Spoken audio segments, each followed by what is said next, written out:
बिस्मिल्लाहिर्रहमानिर्रहीम। जी आज हमारा चैप्टर नंबर 5 है कैपेसिटर्स एंड डाइलेक्ट्रिक्स। ये हमारा टॉपिक है असल में कैपेसिटर विद डाइलेक्ट्रिक, जो सिलेबस में आपके मेंशन्ड है। तो हम उसी टॉपिक के सिलसिले में इस चैप्टर के अंदर से सिलेक्टेड टॉपिक्स करेंगे। सिलेक्टेड ना भी कहें तो ठीक है, क्योंकि हमने ज़्यादातर टॉपिक्स कवर करने हैं इसके। सबसे पहला जो आपका ये क्वेश्चन है, इसको आपने सिर्फ रीड करना है या आपने एफएससी पार्ट 2 में कैपेसिटर वाले टॉपिक में पढ़ा हुआ है चैप्टर 12 कि कैपेसिटर क्या होता है। आप जानते हैं कैपेसिटर जो है ये डिवाइस है जो इलेक्ट्रिक चार्जेस को स्टोर करती है। इसको आप थोड़ा सा डिटेल में पढ़ लीजिएगा। इसी तरह चार्जिंग और डिस्चार्जिंग के बारे में, चार्जिंग का क्या मतलब है, डिस्चार्जिंग कैसे होती है। जब हम कैपेसिटर की दोनों प्लेट्स को बैटरी के पॉजिटिव और नेगेटिव टर्मिनल के साथ कनेक्ट कर देते हैं तो एक प्लेट से इलेक्ट्रॉन निकल के दूसरी प्लेट पर स्टोर होना शुरू हो जाते हैं। और ये काम कौन करता है? बैटरी को ये काम करने के लिए वर्क करना पड़ता है। जिस प्लेट से इलेक्ट्रॉन आते हैं उस पर पॉजिटिव चार्ज आ जाता है और जिस प्लेट पर जाकर स्टोर होते हैं उस पर उतना ही नेगेटिव चार्ज आ जाता है। तो ये है चार्जिंग ऑफ कैपेसिटर। इसको आप फिर भी एक नज़र देख लीजिएगा बुक से। डिस्चार्जिंग कैसे होती है जी? अगर हम बैटरी की जगह पर कोई रेजिस्टर लगा दें तो फिर जो चार्ज्ड कैपेसिटर है उसके अंदर जो स्टोर्ड चार्ज है, इक्वल पॉजिटिव और नेगेटिव चार्ज, वो न्यूट्रलाइज होना शुरू हो जाएगा। और वो न्यूट्रलाइज किस तरह होगा? जिस प्लेट पर एक्सेस इलेक्ट्रॉन मौजूद थे वो इलेक्ट्रॉन निकल कर पॉजिटिव प्लेट वाली साइड पर, यानी जहाँ इलेक्ट्रॉन्स की डेफिशिएंसी है, वहाँ जाना शुरू कर देंगे। और इस तरह से नेगेटिव प्लेट पर नेगेटिव चार्ज में कमी आती जाएगी और पॉजिटिव प्लेट पे पॉजिटिव चार्ज में कमी आती जाएगी और आहिस्ता आहिस्ता ये दोनों बैलेंस हो जाएंगे, जिसे हम कहते हैं कि हम कैपेसिटर को फुली डिस्चार्ज कर चुके हैं। कैपेसिटर जो है, जब हम उसको किसी बैटरी के साथ कनेक्ट करते हैं तो उसकी प्लेट्स के ऊपर इक्वल और ऑपोजिट चार्ज जब आना शुरू हो जाता है तो उस प्लेट्स के दरमियान जो पोटेंशियल डिफरेंस डेवलप होता है, अगर मैं उसे V से ज़ाहिर करूं तो कैपेसिटर की प्लेट पर मौजूद जो चार्ज है, चाहे वो पॉजिटिव प्लेट पर है चाहे वो नेगेटिव प्लेट पर है, that charge is directly proportional to potential difference. जब आप प्रोपोर्शनैलिटी को ख़त्म करते हैं तो आपके पास एक कांस्टेंट ऑफ प्रोपोर्शनैलिटी आता है जिसे आप नाम देते हैं कैपेसिटेंस ऑफ कैपेसिटर।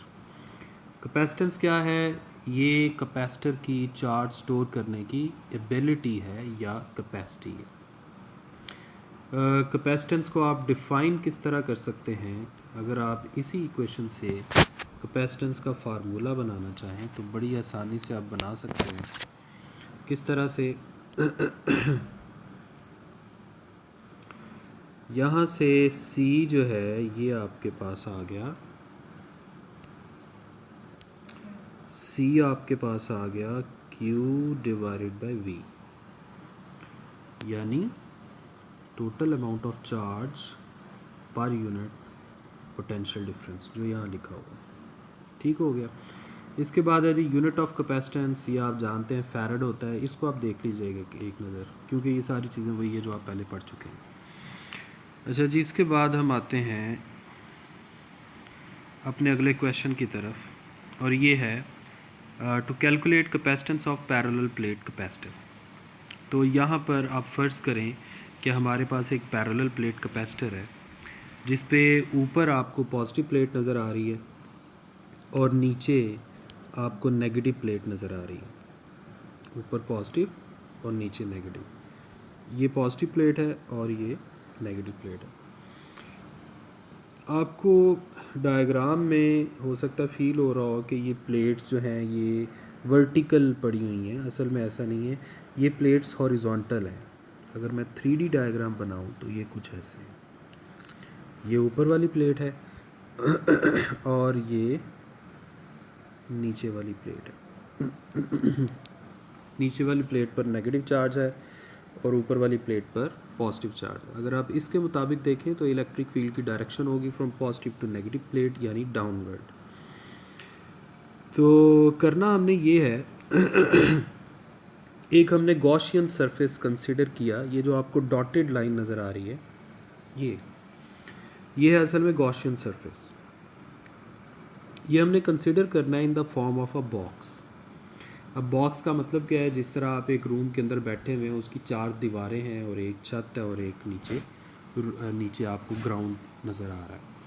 तो ये 6 इसके फेस होंगे। अगर आप साइड वाले फेसेस के मुताबिक सोचें, उन साइड फेसेस के लिहाज से जो इलेक्ट्रिक फ्लक्स है वो ज़ीरो आएगा। टॉप फेस जो है, ये टॉप फेस जो आप देख रहे हैं, ये चूँकि प्लेट के अंदर है, तो एक बात याद रखें, प्लेट के अंदर इलेक्ट्रिक फील्ड ज़ीरो होती है। तो चूँकि यहाँ इलेक्ट्रिक फील्ड नहीं है, तो इसका मतलब है कि यहाँ पर इलेक्ट्रिक फ्लक्स भी नहीं होगा। इलेक्ट्रिक फ्लक्स सिर्फ आएगा बॉटम सरफेस के थ्रू। ये जो मैं अभी बॉटम सरफेस, ये जो डॉटेड लाइन जा रही है, ये बॉटम सरफेस है, इसके थ्रू सारा का सारा फ्लक्स आएगा। वो अभी हम देख लेते हैं किस तरह से।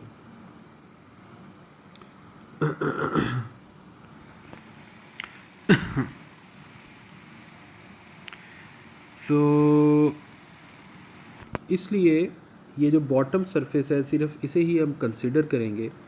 अब फ़र्ज़ करें कि हमने ऊपर वाली पॉजिटिव प्लेट का जो हिस्सा गॉसियन सरफेस के अंदर आया है, वहाँ हमने एक छोटा सा एरिया फ़र्ज़ किया।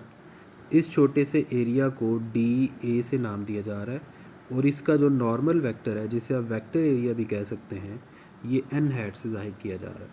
ये ठीक है। तो फ्लक्स का एक तो फार्मूला होता है, ये फ़र्ज़ करें इसके थ्रू जो फ्लक्स है वो ये है। अगर आप टोटल फ्लक्स की बात करें तो उसके लिए इंटेग्रल यूज़ कर लेंगे। फिर अगर आप गॉसेस लॉ की बात करें तो हम जानते हैं, गॉसेस लॉ आपने पढ़ा हुआ है, total electric flux through a close surface is equal to total charge enclosed by that surface divided by epsilon naught. इन दोनों इक्वेशंस को आपने कंपेयर कर लिया। अब कंपेयर किया, आपके पास ये इक्वेशन बन गई। फिर आपने क्या किया, यहाँ देखा कि इलेक्ट्रिक फील्ड की डायरेक्शन भी डाउनवर्ड है और ये जो नॉर्मल यूनिट वेक्टर है, इसकी भी डायरेक्शन डाउनवर्ड है। इसका मतलब है दोनों के दरमियान ज़ीरो एंगल बन रहा है, cos 0 1 हो गया। यहाँ आप इलेक्ट्रिक फील्ड वाली टर्म को बाहर ले आए और DA पे जब इंटेग्रल अप्लाई किया तो वो कैपिटल A बन गया। कैपिटल A से मुराद है ये जो पूरी की पूरी आपको प्लेट नज़र आ रही है ऊपर, ये वाली प्लेट जिसे मैंने यहाँ बनाया था, ये इस सारी का एरिया है। क्योंकि ऊपर वाली प्लेट का जो सरफेस है, ये गॉसियन सरफेस के अंदर या गॉसियन क्लोज्ड बॉक्स जो आपने कंसिडर किया हुआ है उसके अंदर है, तो ये सारा का सारा एरिया आएगा, यानी ये पूरी प्लेट का एरिया है। यहाँ से आप इलेक्ट्रिक फील्ड की वैल्यू निकाल सकते हैं, Q divided by A epsilon not. अच्छा जी, अब हम ये भी जानते हैं कि ये पहले ही हमने पढ़ा है पिछले चैप्टर में, चैप्टर नंबर जो अभी पोटेंशियल वाला जो चैप्टर था, potential difference is equal to negative of line integral of electric field. यहाँ आ गए, दोबारा जो एंगल है वो ज़ीरो है, cos 0 की जगह 1 आ गया।